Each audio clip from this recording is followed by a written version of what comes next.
नमस्कार दोस्तों, मैं हूं नवीन कुमार और आज की पहली कहानी रामपुर जिले की है। ये बात 2025 की है। रामपुर में एक थाना है गंज। इसी थाने के अंतर्गत मोहल्ला टोला के फकीरों वाला फाटक में निहाल का परिवार रहता है। उसके पिता का नाम मुशर्रत अली है। परिवार में उसके माता पिता के अलावा दो भाई और दो बहनें हैं। निहाल पेशे से खाना बनाने का काम करते थे। वे शादियों और पार्टियों में खाना बनाते थे। 4 महीने पहले उनकी शादी भोट थाना क्षेत्र के धनुपुरा गांव की रहने वाली गुलफशा से तय हुई थी। 15 जून को बारात आने वाली थी और घर पर शादी की तैयारियां जोर शोर से चल रही थीं। लेकिन शादी से ठीक एक दिन पहले 14 जून को निहाल अचानक गायब हो गए। घर वालों को कुछ समझ नहीं आया और चारों ओर चिंता का माहौल बन गया। जब रात हो गई और उसका कोई अता पता नहीं चला, तो परिजनों को चिंता हुई। उसके भाई ने गंज थाने में जाकर निहाल की गुमशुदगी की रिपोर्ट दर्ज कराई। निहाल के परिवार वालों ने पुलिस को बताया, हम सब बहुत खुश थे शादी को लेकर। घर में तैयारी चल रही थी और एक दिन पहले ही होटल में छोटी सी पार्टी रखी थी। सब लोग आए हुए थे। निहाल भी वहीं था और खाना खा रहा था। उसी वक्त उसके फोन पर एक अनजान नंबर से कॉल आया। उसने फोन उठाया और बाहर चला गया। थोड़ी देर बाद दो लड़के बाइक से आए और निहाल को अपने साथ बैठाकर ले गए। उसके बाद से वो वापस नहीं आया। हम लोगों को बहुत चिंता हुई। रात भर इंतजार किया, लेकिन जब कुछ पता नहीं चला तो अगली सुबह थाने में रिपोर्ट दर्ज करवाई। इसी जांच के दौरान एक और बड़ी खबर सामने आई। 15 जून की सुबह भोट थाना क्षेत्र के धनपुरा गांव के एक खेत में निहाल का शव बरामद हुआ।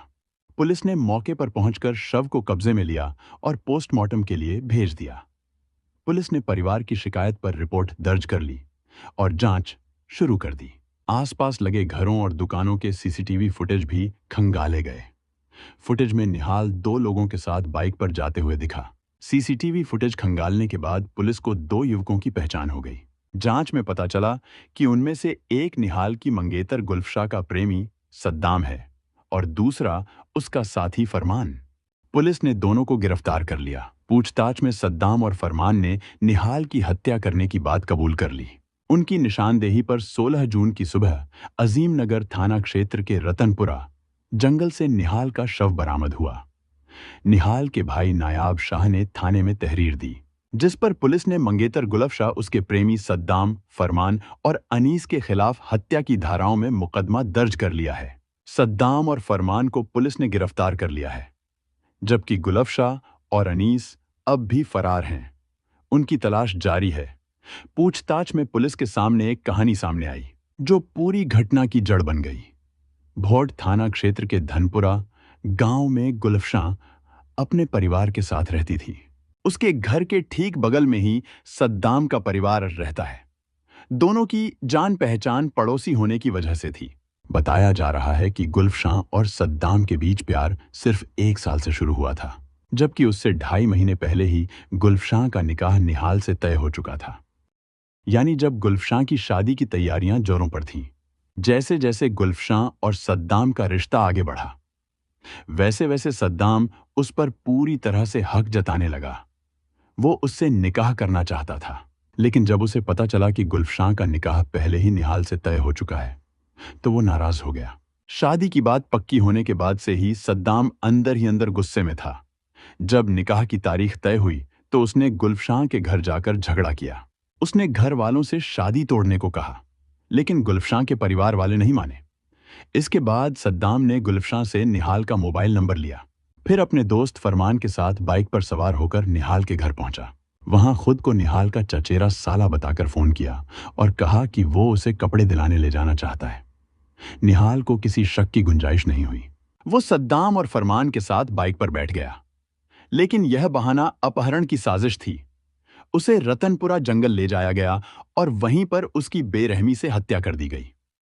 अजीम नगर थाना क्षेत्र के रतनपुरा जंगल में निहाल की हत्या की गई। पुलिस पूछताछ में आरोपियों ने बताया कि जब वे निहाल को जंगल ले जा रहे थे, तभी निहाल को कुछ शक हुआ। उसने वहां से भागने की कोशिश भी की, लेकिन वे उसे पकड़ने में कामयाब हो गए। इसके बाद दोनों ने मिलकर निहाल की गला दबाकर हत्या कर दी। यह हत्या दोपहर के वक्त की गई थी। हत्या के करीब 6 घंटे बाद दोनों आरोपी फिर से उसी स्थान पर लौटे और एक गड्ढा खोदकर निहाल के शव को मिट्टी में दबा दिया। हत्या के बाद पुलिस ने मुख्य आरोपी सद्दाम पुत्र साद हुसैन निवासी धनुपुरा थाना भोट को उसके एक साथी के साथ हिरासत में ले लिया था। पूछताछ के दौरान पुलिस टीम आरोपी को थानागंज प्रभारी निरीक्षक और पुलिस बल के साथ मुकदमे से संबंधित बरामदगी के लिए लेकर गई थी। केसरपुर पुलिया से अजयपुर जाने वाले रास्ते पर पहुंचने पर सद्दाम की निशानदेही पर एक मोबाइल फोन, मृतक निहाल का सिम कार्ड और घटना के समय पहने गए कपड़े बरामद किए गए। इसी दौरान सद्दाम ने सिपाही गजेंद्र की सरकारी पिस्टल छीन ली और मौके से फरार हो गया।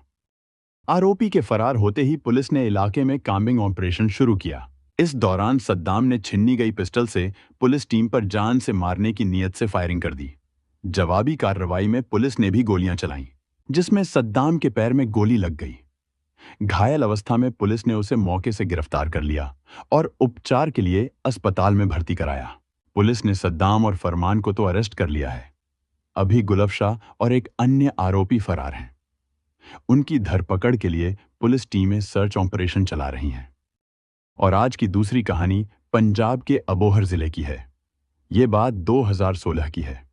अबोहर में गोविंद नगर नाम की एक कॉलोनी है। इसी कॉलोनी में मंजू अपने परिवार के साथ रहती थी। मंजू रामचंद्र के बेटे राजेंद्र कुमार की पत्नी थी। अनारीवाला में उसके पिता की मनिहारी की दुकान थी जो ठीक ठाक चल रही थी।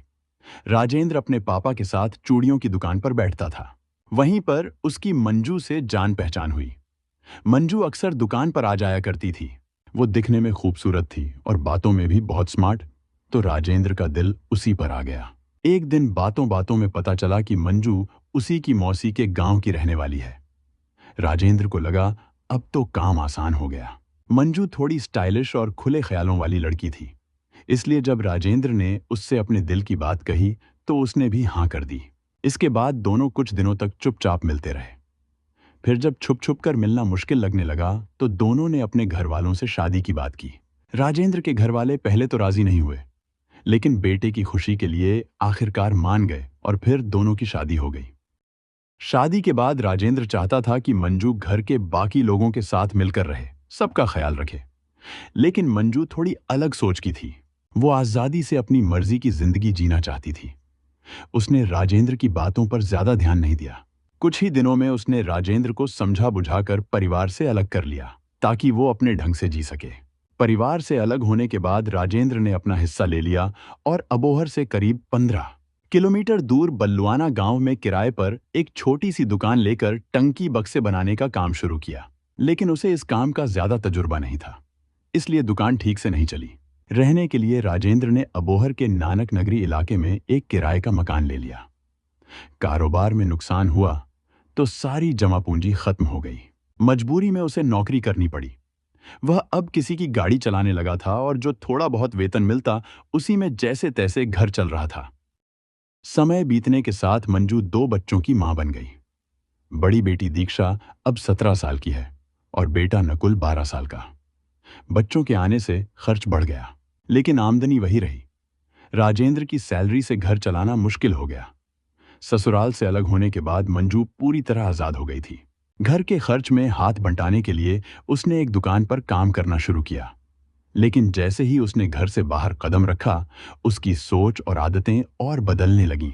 बाहर काम करने के दौरान उसकी जान पहचान कई लोगों से होने लगी। धीरे धीरे वह घर और बच्चों की तरफ लापरवाह होती गई। राजेंद्र सीधा साधा इंसान था, कुछ कह नहीं पाता था।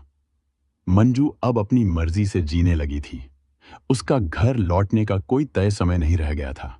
राजेंद्र हर दिन थक कर घर लौटता, लेकिन मंजू का कोई निश्चित समय नहीं होता।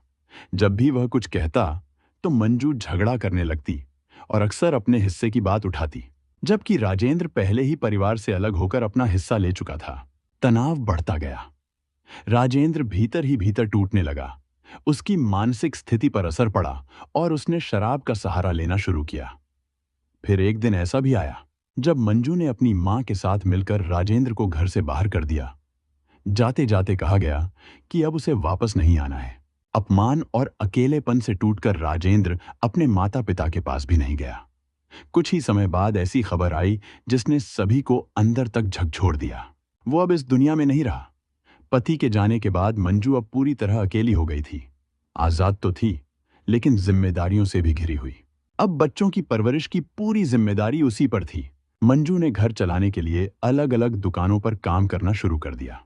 वो मेहनत कर रही थी, लेकिन उसका सामाजिक दायरा भी तेजी से बदलने लगा। धीरे धीरे उसके घर कुछ ऐसे लोग आने जाने लगे जिनको लेकर आसपास के लोगों में चर्चा होने लगी। मोहल्ले वालों को यह बात अखरने लगी। समाज के दबाव और बढ़ती बातों के चलते मंजू को वह मकान छोड़ना पड़ा। इसके बाद उसने पंजपीर नगर में एक नया मकान किराए पर लेकर रहना शुरू कर दिया। माँ बाप जैसा व्यवहार करते हैं, बच्चे भी वही सीखते हैं। मंजू के बदलते व्यवहार का असर उसके बच्चों पर भी साफ दिखाई देने लगा था। वे अब पहले जैसे नहीं रहे। धीरे धीरे वे अपने तरीके से जीने लगे और उनकी पढ़ाई लिखाई और आदतों पर असर पड़ने लगा। लेकिन मंजू अपने ही जीवन की उलझनों में इतनी व्यस्त थी कि बच्चों पर ध्यान देने का वक्त नहीं था। वो कहती थी कि वह दुकान पर नौकरी करती है, लेकिन उसके रहन सहन से ऐसा नहीं लगता था। स्कूटी से चलना, महंगे मोबाइल का इस्तेमाल और डिजिटल दुनिया से जुड़ाव, ये सब चीजें उसकी बदलती जिंदगी को दिखा रही थीं। मगर इस सब के बीच भी मंजू के मन में एक खालीपन था।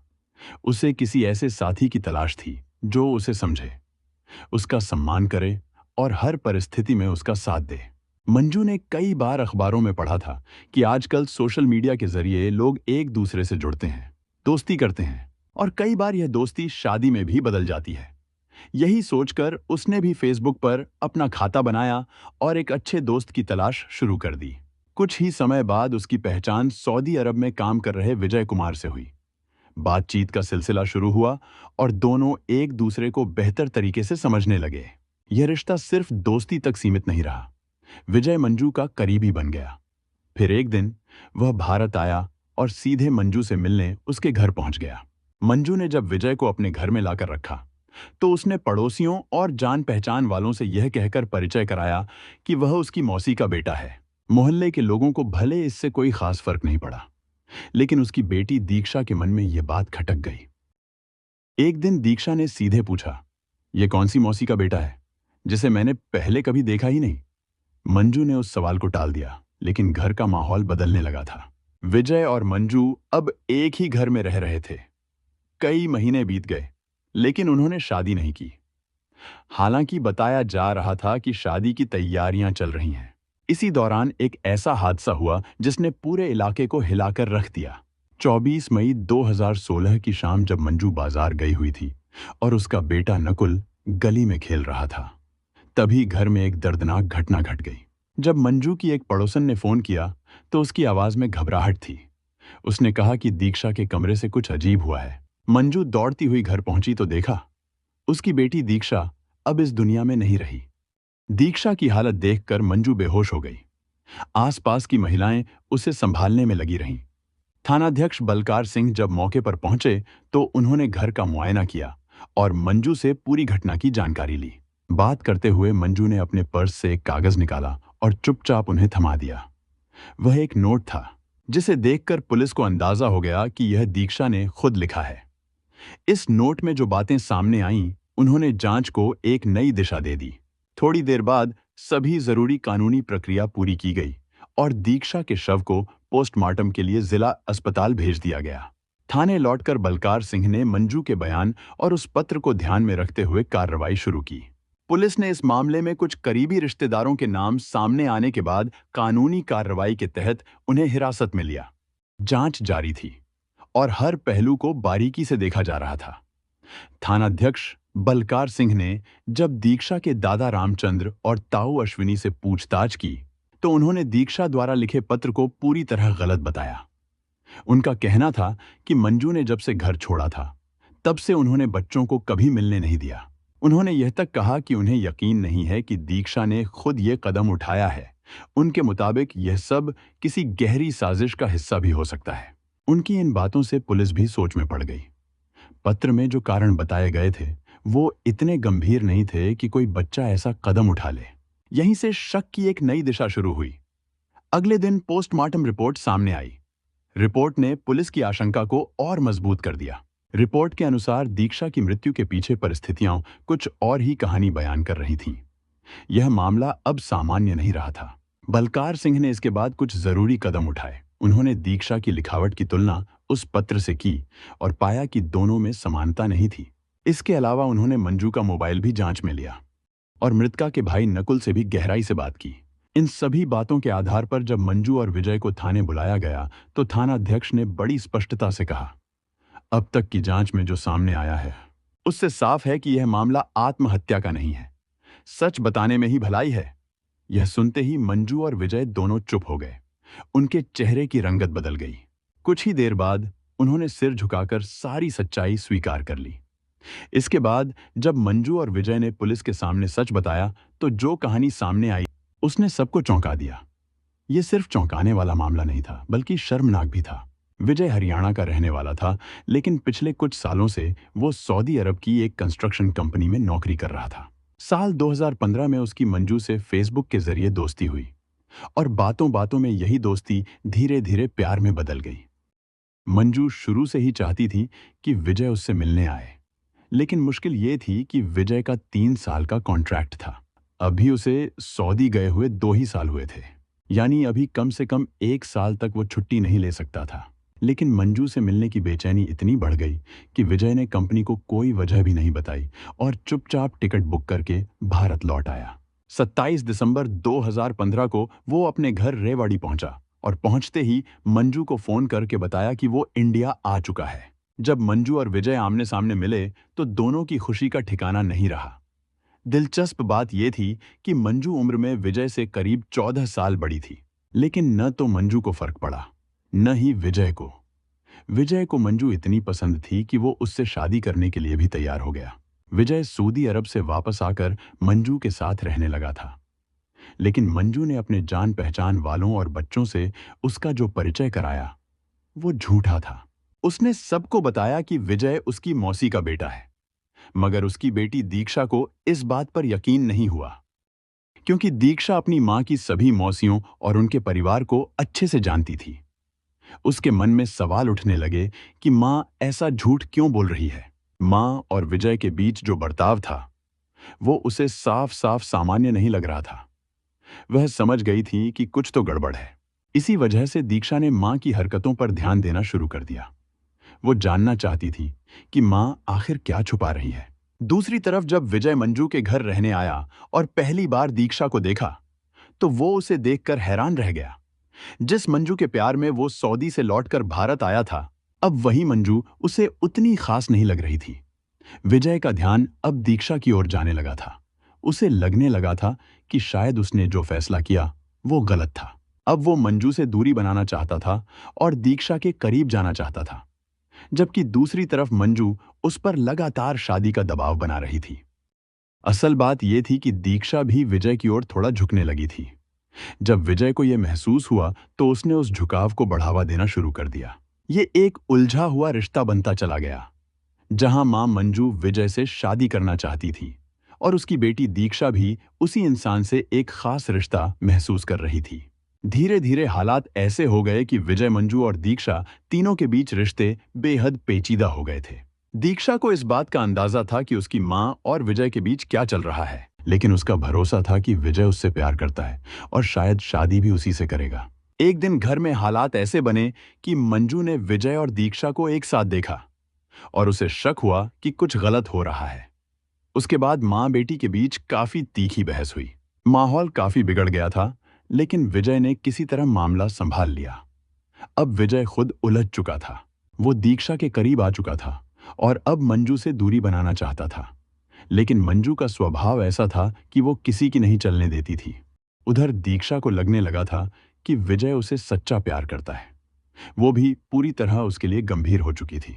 दोनों ही महिलाएं अपने अपने तरीके से विजय को पाने की कोशिश कर रही थीं। यही वजह थी कि मंजू को अब अपनी ही बेटी एक रुकावट लगने लगी थी। इस बीच दीक्षा मानसिक रूप से काफी परेशान रहने लगी थी। मां के साथ लगातार बहस, घर में तनाव और विजय को लेकर उठती उलझनों ने उसे अंदर से तोड़ना शुरू कर दिया था। घर में हालात बहुत गंभीर हो चुके हैं। मां और बेटी के रिश्ते में अब दरार नहीं, बल्कि गहरी खाई बन चुकी थी।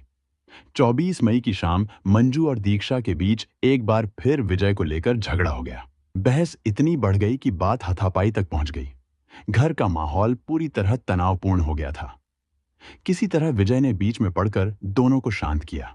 थोड़ी देर बाद वह दीक्षा को उसके कमरे में ले गया और उसे समझाने की कोशिश करने लगा, जबकि मंजू अपने कमरे में चली गई।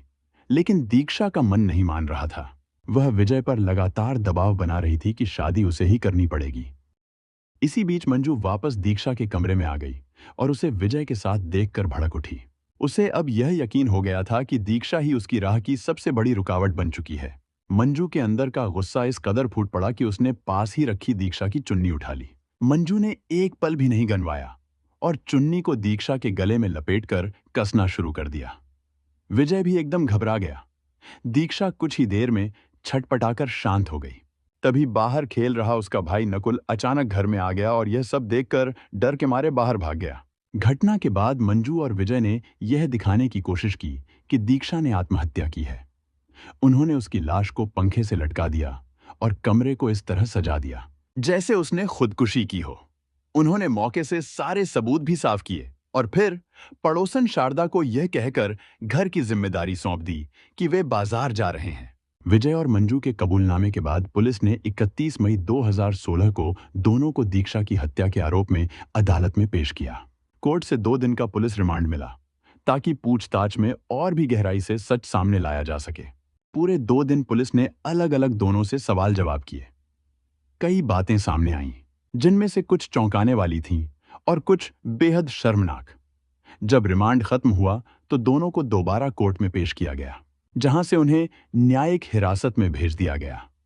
पूछताछ के दौरान विजय ने कहा कि वह मंजू को प्यार करता था, लेकिन अब उसे अपने फैसले पर पछतावा है। उसे अंदाजा नहीं था कि मंजू ऐसा घातक कदम उठा सकती है। वहीं दूसरी तरफ मंजू को अपनी बेटी की हत्या का कोई पछतावा नहीं था। उसका मानना था कि दीक्षा उसकी राह का रोड़ा बन चुकी थी और उसे हटाना जरूरी था। इस पूरे मामले ने समाज को झकझोर कर रख दिया। एक मां और उसकी बेटी के बीच ऐसा खौफनाक रिश्ता सामने आया जिसे लोग शायद कभी समझ नहीं पाएंगे।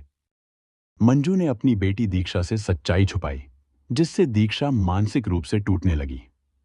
बच्चों को झूठ और उलझनों से नहीं, खुलेपन और समझदारी से पाला जाना चाहिए। मंजू ने फेसबुक पर एक अजनबी से रिश्ता जोड़ा, जिसने अंत में उसकी जिंदगी बर्बाद कर दी। सोशल मीडिया पर रिश्ते बनाते समय पूरी पड़ताल और समझदारी जरूरी है। मंजू और दीक्षा के बीच संवाद और विश्वास की कमी ने त्रासदी को जन्म दिया। अगर माता पिता अपने बच्चों से खुलकर बात करें तो ऐसे हादसे रोके जा सकते हैं। विजय को बिना पूरी जानकारी और समझ के घर में रखना ही इस कहानी की जड़ बनी। किसी को भी अपनी निजी जिंदगी में लाने से पहले सोचें, समझें और जांचें। झूठ कितनी भी चालाकी से बोला जाए, सच एक दिन सामने आ ही जाता है। मंजू और विजय ने सबूत मिटाने की कोशिश की, लेकिन पुलिस की जांच ने असलियत उजागर कर दी। दीक्षा की मानसिक स्थिति बिगड़ती गई, लेकिन किसी ने गंभीरता से नहीं लिया। मानसिक तनाव को छोटा न समझें, समय पर मदद लें और अपनों को सुनें। हमारा उद्देश्य यह है कि लोग इन घटनाओं से सीखें और गलत रास्तों पर चलने से बचें। यह कहानी एक अहम चेतावनी है जो हमें बताती है कि जीवन में सही फैसले लेना कितना जरूरी है। हमें मिलकर एक बेहतर समाज बनाने की कोशिश करनी चाहिए, जहां प्यार और ईमानदारी की अहमियत हो। ऐसी सच्ची घटनाओं और उनसे मिले संदेशों के साथ मैं फिर लौट कर आऊंगा। तब तक के लिए सुरक्षित रहें, सतर्क रहें और याद रखें कि हर कदम सोच समझकर उठाएं।